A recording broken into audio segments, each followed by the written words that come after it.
nëse do të kthehesha para datës 11 maj, nuk do të garonim me të njëjtën formulë dhe do të zbatonim përcaktimet e ligjit.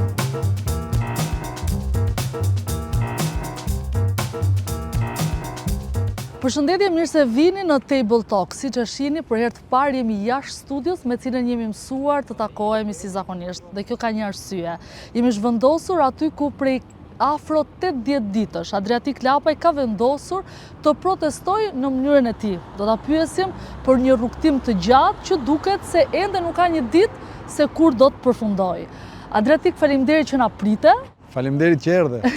Kemi vendosur në fakt që arsyeja për dal nga studioja e Table Talk aty ku kemi dhe bisedat edhe podcastet, të ketë një arsye, edhe kjo arsye ishte që të vinim tek ty, duke qenë se është një sakrificë të qëndrosh në ditët të ftohta prej kur e ke nisur, tani u bën 80 ditë, për një qëllim që është rezistencë, do ta quaja nga ana jote. Po do të pyes në këto 20 minuta për gjithë të rrugtimin. Dua të pyes fillimisht një pyetje të vështirë. A je zgënjur në këto 80 ditë?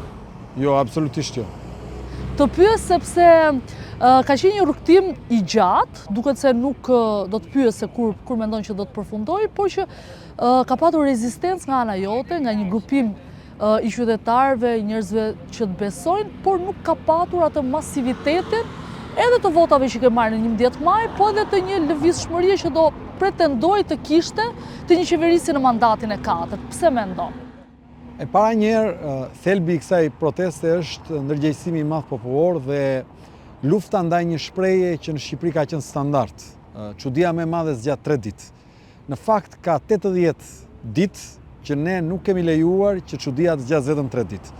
Ka 80 ditë që ne po e mbajmë plagën e hapur dhe po e kthejmë në debat publik çështjen e korrupsionit dhe pandëshkueshmërisë. Kur ishte ai momenti që ti vendose me atë karrikën, e mbaj mend postimin tënd, që ishte afro mesnatës, që vendose që do ishte ajo ditë që do vije, e jo një ditë tjetër apo një rast tjetër. Kur ishte, a kishte një moment?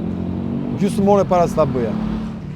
Ka qenë po atë ditë sepse ishte 8 dhjetor dhe prita që të kishte një reagim për shkak të zhvillimeve që qenë në vend, situatës.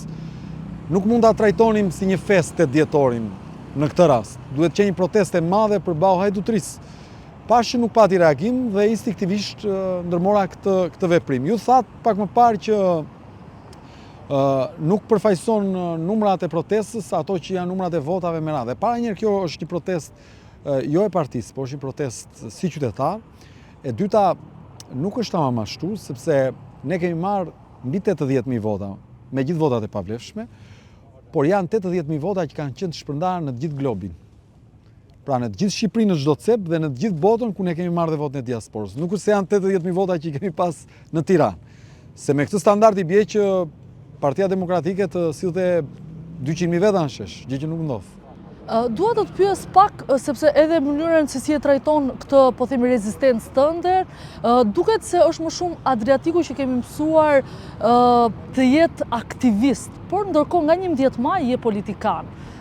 Si është betejë midis aktivistit dhe politikanit te Adriatiku? Shiko, unë nuk do jem kur një politikan klasik. Sigurisht që unë edhe nuk dua që ta humbas aktivizmin si njeri publik dhe brenda politikës. Të them të drejtën,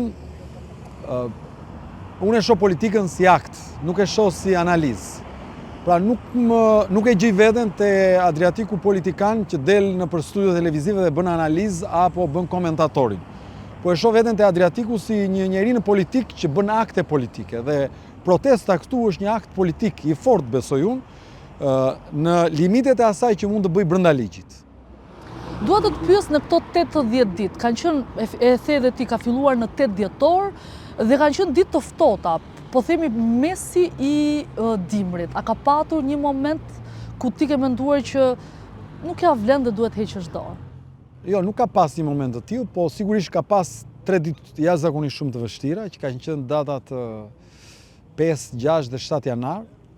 Është eksaktësisht protesta jonë e dytë e madhe, ku arrestuan 4 nga aktivistët tanë, dhe ata ishin ndër njerëzit më të afërt të mi në kuptimin edhe të organizimit të protestës dhe u hoq gjithë kampi këtu çadrat e meradh, ngroset dhe më është dashur të qëndroj 3 ditë në temperatura deri në -7 gradë, edhe në lagëshi shumë të madhe. Dhe kanë qenë momente që edhe fizikisht e kam ndjerë vështirësinë shumë. Dua të pyes pak për një element që janë protestat. Në Shqipëri protestat nuk kanë munguar. Megjithatë duket se shqiptarët ose do më thuash se si ti e ke parë, a janë më të lehtë për t'i bindur për të votuar sesa për të dalë në shesh, e protestat e tregojnë edhe kjo jotja qartazi këtë gjë. A mendon se ky mekanizëm i ka lodhur shqiptarët duke qenë se është keq përdorur, apo se mendojnë se nuk do të sjellë, nuk është kjo forma, rruga, mënyra për të ndryshuar?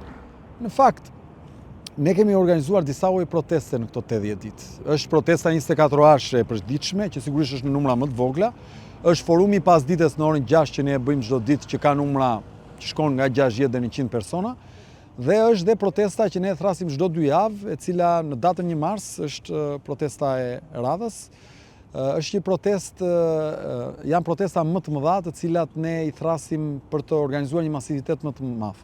Sigurisht kanë ardhur duke u rritur, po duhet keni një gjë parasysh. Protesta në vetvete e këtij lloji nuk e ka fuqinë në vetvetet e numrat. Se ne, edhe sikur të jemi 20.000, me këtë model proteste nuk është se do bënim diçka më shumë. Megjithatë, energjia është ndryshe. Absolutisht.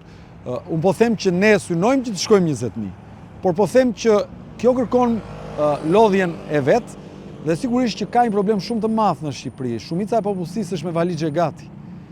Pra, ai riu i cili është i dëshpëruar në këtë vend dhe kërkon një kontratë pune jashtë, kërkon një bashkim familjar, kërkon një mundësi për të ikur, është me valixhe gati, e ka shumë të vështirë ta projeksionoj veten këtu dhe e ka të vështirë të sakrifikoj apo të hynë beteja të reja. Po si ti bindim, apo si dëshiron ti t'i bindësh ata që protestojnë realisht në Rinas me valixhet e tyre duke ikur?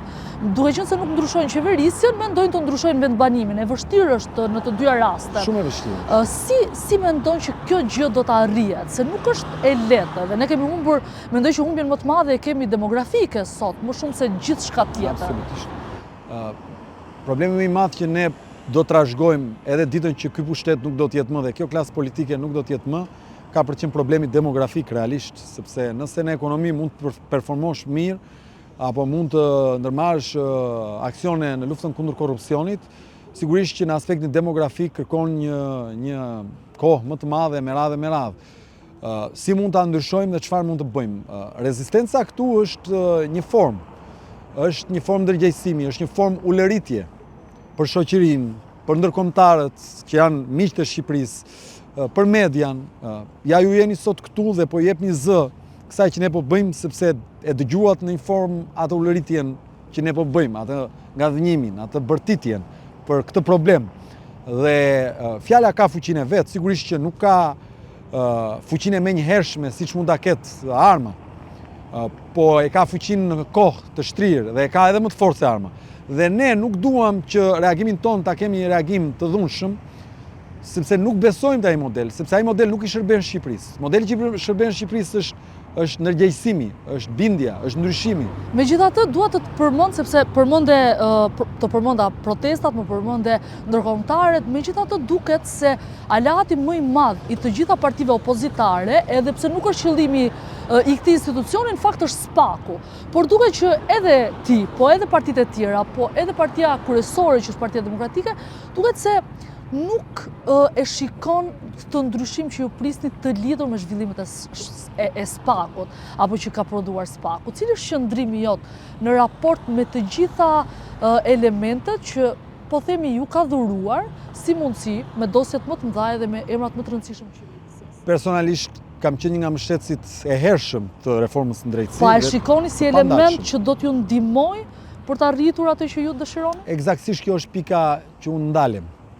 Pra, si aktivist apo si qytetar e kam mbështet reformën në drejtësi dhe e mbështes me gjithë fuqinë time. Si njeri që merret me politikë, nuk dua dhe nuk besoj se ne duhet të presim të përfitojmë nga puna e drejtësisë për të përfituar politikisht. Pra, ne duhet të përfitojmë politikisht nga idetë tona, nga angazhimi ynë, nga përgjegjësia në raport me qytetarin. Nuk mundet të bërtasim për sukseset tona, ndërkohë që ato janë sukseset të drejtësisë. Dhe unë, si njeri i fushës, si njeri që kam përfunduar shkollimin për atë fushë, mendoj që drejtësinë duhet ta lëm të bëj punën e vet, nuk duhet i ndërhyjmë as për mirë as për keq, është shumë e rëndësishme. Duhet t'i lëm të bëjmë punën e vet dhe duhet të krijojmë në këtë vend kulturën e respektimit të atij institucioni. Adriatik, nëse do të kishe një rrugtim tëndin para 11 majit e deri tani, cili ka qenë gabimi jot në anën e strategjisë politike tashmë? Nuk duhet kisha besuar te raportet njerëzore. Duhet të kisha vepruar me ftotësinë matematike të bërit politik. A ishte kosto e madhe duke qenë se bëre një fushat të madhe në jashtë Shqipërisë dhe brenda Shqipërisë, more si qëtetim në tërsin mbi 80.000, ne llogarisim afro 70.000 vota, dhe ndërkohë je sot në shesh duke protestuar dhe jo në parlament. Ti je bindur që edhe po t'isha në parlament, do isha prapë sot në shesh. Po do ishe një zë më shumë në parlament. Kjo nuk ka diskutim, po duhet ta ndajmë këtë gjë. Unë kam marrë në politikë si një njeri që vi nga aktivizmi dhe i tillë do mbethem gjithmonë. Pra si një njeri që nuk e shkëput marrëdhënien me sheshin, me qytetin, me politikën aktive, me aktin politik. Pra si një njeri që rri mes njerëzve.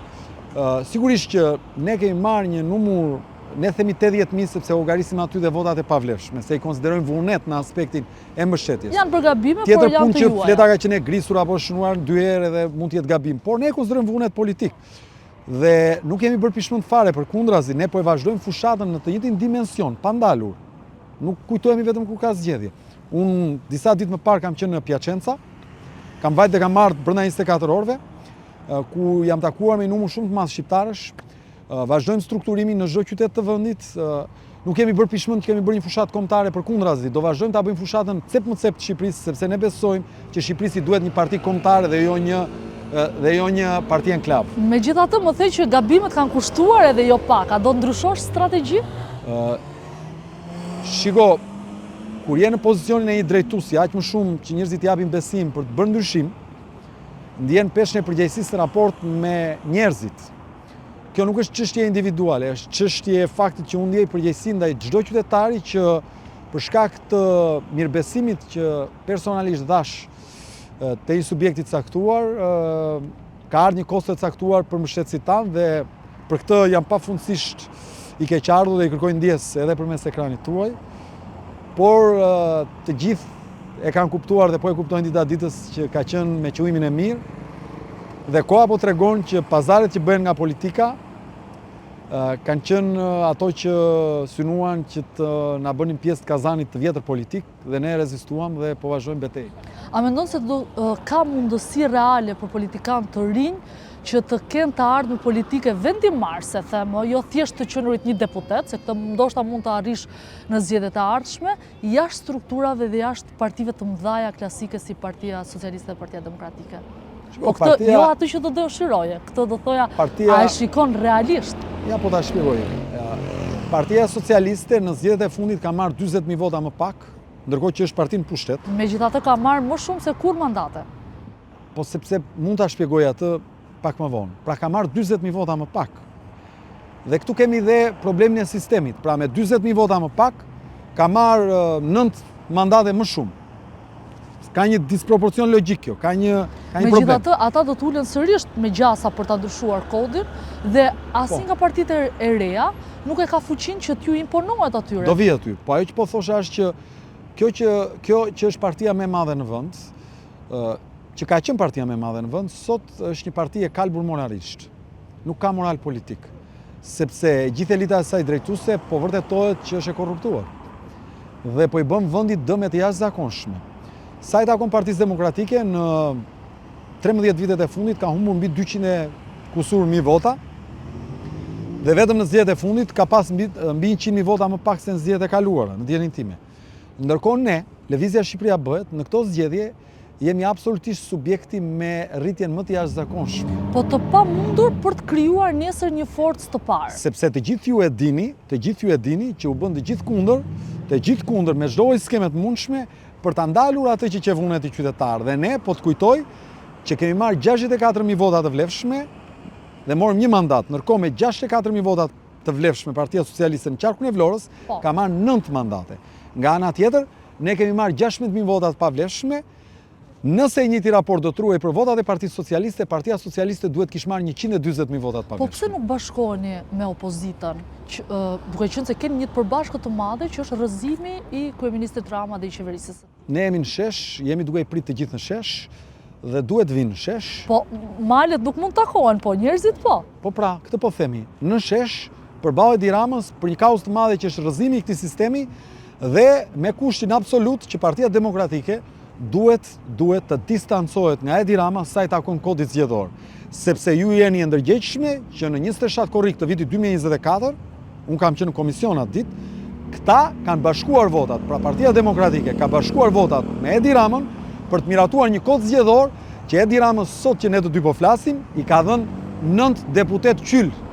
Pra elementi... Me votat që ka marrë, duhet kishte marrë 74 deputet, ka marrë 83. Pra elementi që nuk ju bashkon, po më thua është vetëm elementi kodit zgjedhor, apo ka dhe më përtej që nuk ju lejon që ndoshta një koalicion të përbashkët të mund të arrini nesër që të keni pikërisht rrezimin e zotit Rama. Ka tjetër përveç kodit zgjedhor që nuk ju bën bashkë për të ndajë? Po nuk ka nevojë për të pas koalicion, për të bërë bashkë.